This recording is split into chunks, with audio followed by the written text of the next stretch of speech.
ಕನ್ನಡ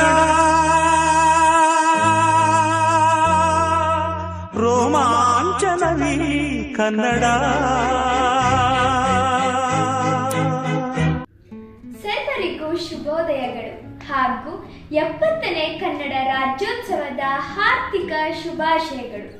ಕನ್ನಡ ಕನ್ನಡ ಕನ್ನಡ, ಕಸ್ತೂರಿ ಕನ್ನಡ, ಕರುನಾಡ ಮಣ್ಣಿನಲ್ಲಿ ನೆಲೆಸಿದ ಕನ್ನಡ, ಕೋಟಿ ಹೃದಯಗಳ ಮಿಡಿತ ಕನ್ನಡ, ಕೋಗಿಲೆಯ ಕಂಠದಲ್ಲಿ ಕನ್ನಡ, ಕವಿಗಳ ಧಮನಿಯಲ್ಲಿ ಕನ್ನಡ, ಕಲಿತು ನಲಿಯುವ ಪಾಠದಲ್ಲಿ ಕನ್ನಡ, ಕೂಡಿ ಬಾಳುವ ಭಾವನೆ ಕನ್ನಡ, ಕಪ್ಪು ಹಲಗೆಯ ಶೃಂಗಾರ ಕನ್ನಡ, ಕೈ ಹಿಡಿದು ಬರೆಸುವ ಗುರುವಿನ ಆಸ್ತಿ ಕನ್ನಡ. ಕನ್ನಡ ನನ್ನ ಕನ್ನಡ, ಕರ್ನಾಟಕದ ಆತ್ಮ ಕನ್ನಡ ಎಂದು ಹೇಳುತ್ತಾ ಈ ದಿನ ನಮ್ಮ ಕೆಎನ್ಸಿ ಇನ್ನೋವೇಟಿವ್ ಗ್ಲೋಬಲ್ ಶಾಲೆಯ ಈ ಸುಂದರ ವರ್ಣರಂಜಿತ ವೇದಿಕೆಯಲ್ಲಿ ಕನ್ನಡ ರಾಜ್ಯೋತ್ಸವದ ಅಂಗವಾಗಿ ಹಮ್ಮಿಕೊಂಡಿರುವ ವೇದಿಕೆ ಕಾರ್ಯಕ್ರಮವನ್ನು ಪ್ರಾರಂಭಿಸೋಣ. ಕನ್ನಡದ ಉಳಿವಿಗೆ ಆಶಿಸುತ್ತಿರುವ ಎಲ್ಲಾ ಕನ್ನಡ ಮನಸ್ಸುಗಳಿಗೆ ಸ್ವಾಗತ ಕೋರುತ್ತಾ ಕಾರ್ಯಕ್ರಮಕ್ಕೆ ಆಗಮಿಸಿರುವ ಅತಿಥಿಗಳನ್ನು ಜೋರಾದ ಚಪ್ಪಾಳೆಯ ಮೂಲಕ ವೇದಿಕೆಗೆ ಬರಮಾಡಿಕೊಳ್ಳುತ್ತೇನೆ. ಯಾವುದೇ ಸಮಾರಂಭವು ಸುಸೂತ್ರವಾಗಿ ನಡೆಯಬೇಕೆಂದರೆ ಮೊದಲಿಗೆ ವಿಘ್ನ ವಿನಾಯಕನನ್ನು ಸ್ಮರಿಸುವುದು ವಾಡಿಕೆ. ಸುಮಧುರವಾದ ಪ್ರಾರ್ಥನಾ ಗೀತೆಯನ್ನು ಹಾಡಲು ನಮ್ಮ ಶಾಲೆಯ ವಿದ್ಯಾರ್ಥಿಯಾದ ಹಿತಾರ್ಥನನ್ನು ವೇದಿಕೆಗೆ ಬರಮಾಡಿಕೊಳ್ಳುತ್ತೇನೆ. ಸುಮಧುರವಾಗಿ ಪ್ರಾರ್ಥನಾ ಗೀತವನ್ನು ಹಾಡಿದ ಹಿತಾರ್ಥನಿಗೆ ತುಂಬು ಹೃದಯದ ಧನ್ಯವಾದಗಳು. ಚಿರಕಾಲ ಬೆಳಗಲಿ ಕನ್ನಡದ ದೀಪ, ಜಗಕ್ಕೆಲ್ಲ ಬೆಳಕಾಗಿ ಪುಣ್ಯ ಪ್ರದೀಪ, ಭಾರತಕ್ಕೆ ಬಲವಾಗಿ ಭವ್ಯ ಪ್ರದೀಪ, ಕಳೆಯುತ್ತಿರುವ ತಾಪ ಬೆಳೆಸುತ್ತಿರುವ ಸೈಪ, ಹೊತ್ತಿತೋ ಹೊತ್ತಿತೋ ಕನ್ನಡದ ದೀಪ ಎಂಬ ಶ್ರೀಯುತ ಸಿದ್ದಯ್ಯ ಪುರಾಣಿಕರವರ ಸಾಲುಗಳನ್ನು ನೆನಪಿಸಿಕೊಳ್ಳುತ್ತಾ ಈ ಭವ್ಯ ಕಾರ್ಯಕ್ರಮವನ್ನು ಜ್ಯೋತಿ ಬೆಳಗಿಸಿ ಹಾಗೂ ಕನ್ನಡ ಕುಲದೇವಿ ತಾಯಿ ಭುವನೇಶ್ವರಿಯ ಪಾದ ಪದ್ಮಗಳಿಗೆ ಪುಷ್ಪ ನಮನ ಸಲ್ಲಿಸಬೇಕೆಂದು ಅತಿಥಿಗಳಲ್ಲಿ ವಿನಂತಿಸಿಕೊಳ್ಳುತ್ತೇನೆ. ಕನ್ನಡ ಕುಲದೇವಿ ತಾಯಿ ಭುವನೇಶ್ವರಿಯ ಪಾದ ಕಮಲಗಳಿಗೆ ಪುಷ್ಪಾರ್ಚನೆ ಮಾಡಿದ ಅತಿಥಿಗಳಿಗೆ ತುಂಬು ಹೃದಯದ ಧನ್ಯವಾದಗಳು. ಕನ್ನಡ ನಾಡಿನ ಹೆಮ್ಮೆಯ ಹಬ್ಬ, ಕರುನಾಡ ಸಂಭ್ರಮದ ಹಬ್ಬ, ಕನ್ನಡ ತಾಯಿಯ ಸ್ಮರಣೀಯ ಹಬ್ಬ. ಈ ಕನ್ನಡ ರಾಜ್ಯೋತ್ಸವವನ್ನು ನಾಡಗೀತೆಯೊಂದಿಗೆ ಪ್ರಾರಂಭಿಸೋಣ. ರಾಷ್ಟ್ರಕವಿ ಕುವೆಂಪು ಅವರು ರಚಿಸಿರುವ ನಾಡಗೀತೆಯನ್ನು ಹಾಡಲು ನಮ್ಮ ಶಾಲೆಯ ಶಾಲಾ ಪ್ರಾರ್ಥನಾ ತಂಡದವರನ್ನು ವೇದಿಕೆಗೆ ಬರಮಾಡಿಕೊಳ್ಳುತ್ತೇನೆ. ಎಲ್ಲರೂ ಎದ್ದು ನಿಂತು ನಾಡಗೀತೆಗೆ ಧ್ವನಿಗೂಡಿಸಬೇಕಾಗಿ ವಿನಂತಿ.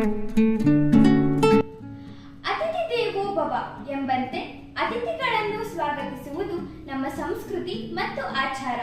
ಸರ್ವರನ್ನು ಸ್ವಾಗತಿಸಲು ಆಗಮಿಸುತ್ತಿರುವ ಕನ್ನಡಾಂಬೆಯ ಹೆಮ್ಮೆಯ ಸುಪುತ್ರಿ ಪ್ರಾರ್ಥನಾರವರನ್ನು ವೇದಿಕೆಗೆ ಬರಮಾಡಿಕೊಳ್ಳುತ್ತೇನೆ. ಕಾರ್ಯಕ್ರಮಕ್ಕೆ ಆಗಮಿಸಿದ ಎಲ್ಲಾ ಕನ್ನಡಿಗರನ್ನು ಸ್ವಾಗತಿಸಿದ ಪ್ರಾರ್ಥನಾರವರಿಗೆ ಧನ್ಯವಾದಗಳು. ಹಚ್ಚೇವು ಕನ್ನಡದ ದೀಪ, ಕರುನಾಡ ದೀಪ, ಸಿರಿನುಡಿಯ ದೀಪ, ಬಲವೆತ್ತಿ ತೋರುವ ದೀಪ, ಹಚ್ಚೇವು ಕನ್ನಡದ ದೀಪ ಎಂಬ ಸಾಲಿನೊಂದಿಗೆ ಕನ್ನಡ ನಾಡಿನ ಉಗಮ, ಕರ್ನಾಟಕದ ಏಕೀಕರಣ ಹಾಗೂ ಕನ್ನಡ ರಾಜ್ಯೋತ್ಸವದ ಮಹತ್ವವನ್ನು ಕುರಿತು ನಮಗೆಲ್ಲರಿಗೂ ತಿಳಿಸಲು ನಮ್ಮ ಶಾಲೆಯ ವಿದ್ಯಾರ್ಥಿಯಾದ ಮೋನಿಶ್ ರವರನ್ನು ವೇದಿಕೆಗೆ ಬರಮಾಡಿಕೊಳ್ಳುತ್ತೇನೆ. ಕನ್ನಡ ನಾಡಿನ ಉಗಮ, ಕರ್ನಾಟಕದ ಏಕೀಕರಣ ಹಾಗೂ ರಾಜ್ಯೋತ್ಸವದ ಮಹತ್ವವನ್ನು ತಿಳಿಸಿದ ಮೋನಿಶ್ ರವರಿಗೆ ತುಂಬು ಹೃದಯದ ಧನ್ಯವಾದಗಳು. ಕನ್ನಡದ ಕಂಪು ಎಲ್ಲೆಡೆ ಹರಡಲಿ, ಕನ್ನಡಿಗನೆಂಬ ಛಾಪು ಎಲ್ಲೆಡೆ ಮೂಡಲಿ, ಕನ್ನಡತನ ಎಲ್ಲೆಲ್ಲೂ ಪಸರಿಸಲಿ ಎಂದು ಆಶಿಸುತ್ತಾ ಈ ಭವ್ಯ ಕಾರ್ಯಕ್ರಮಕ್ಕೆ ಮುಖ್ಯ ಅತಿಥಿಗಳಾಗಿ ಆಗಮಿಸಿರುವ ನಿಮ್ಮೆಲ್ಲರ ನೆಚ್ಚಿನ ವಿಧಾನಸಭಾ ಸದಸ್ಯರಾದ ಶ್ರೀಯುತ ಹರೀಶ್ ಗೌಡ ಸರ್ ಅವರನ್ನು ಪರಿಚಯಿಸಿಕೊಡಬೇಕೆಂದು ನಮ್ಮ ಶಾಲೆಯ ಕನ್ನಡ ಭಾಷಾ ಶಿಕ್ಷಕಿಯಾದ ಶ್ರೀಮತಿ ನಾಗರತ್ನ ಮೇಡಮ್ ರವರನ್ನು ಕೇಳಿಕೊಳ್ಳುತ್ತೇನೆ. ಹರೀಶ್ ಗೌಡ ಸರ್ ಅವರನ್ನು ಪರಿಚಯಿಸಿದ ನಾಗರತ್ನ ಮೇಡಮ್ ರವರಿಗೆ ತುಂಬು ಹೃದಯದ ಧನ್ಯವಾದಗಳು. ಅಖಂಡ ಕರ್ನಾಟಕ ಹಿಂದೊಂದು ಹಿರಿಯ ಕನಸು, ಇಂದು ಕೋಟಿ ಕೋಟಿ ಮನಸ್ಸು, ಕೂಡಿ ಮೂಡಿನಿಂದ ನನಸು ಎಂಬ ಕುವೆಂಪು ಅವರ ಸಾಲುಗಳನ್ನು ನೆನೆಯುತ್ತಾ ಭವ್ಯ ಕಾರ್ಯಕ್ರಮವನ್ನು ಕುರಿತು ಮಾತನಾಡಬೇಕೆಂದು ಮುಖ್ಯ ಅತಿಥಿಗಳಲ್ಲಿ ಕೇಳಿಕೊಳ್ಳುತ್ತೇನೆ. ಕನ್ನಡ ನಾಡು ನುಡಿ ಕುರಿತು ಮಾತನಾಡಿದ ಶ್ರೀಯುತ ಹರೀಶ್ ಗೌಡರವರಿಗೆ ಧನ್ಯವಾದಗಳು. ನಮ್ಮ ಸಂಸ್ಥೆಯ ಸಂಸ್ಥಾಪಕರಾದ ಶ್ರೀಯುತ ಡಾಕ್ಟರ್ ಕೆ.ಎನ್. ಚಂದ್ರಶೇಖರ್ ಸರ್ ಅವರು ಈ ಕಾರ್ಯಕ್ರಮಕ್ಕೆ ಮುಖ್ಯ ಅತಿಥಿಗಳಾಗಿ ಆಗಮಿಸಿರುವ ಹರೀಶ್ ಗೌಡ ಸರ್ ಅವರಿಗೆ ಸನ್ಮಾನಿಸಿ ಹಾಗೂ ನೆನಪಿನ ಕಾಣಿಕೆ ನೀಡಬೇಕಾಗಿ ವಿನಂತಿ. ನೆನಪಿನ ಕಾಣಿಕೆಯನ್ನು ಸ್ವೀಕರಿಸಿದ ಹರೀಶ್ ಗೌಡ ಸರ್ ಅವರಿಗೆ ತುಂಬು ಹೃದಯದ ಧನ್ಯವಾದಗಳು. ನಾಡಲ್ಲ, ನಮ್ಮ ಸಂಸ್ಕೃತಿಯ ಧಾತು.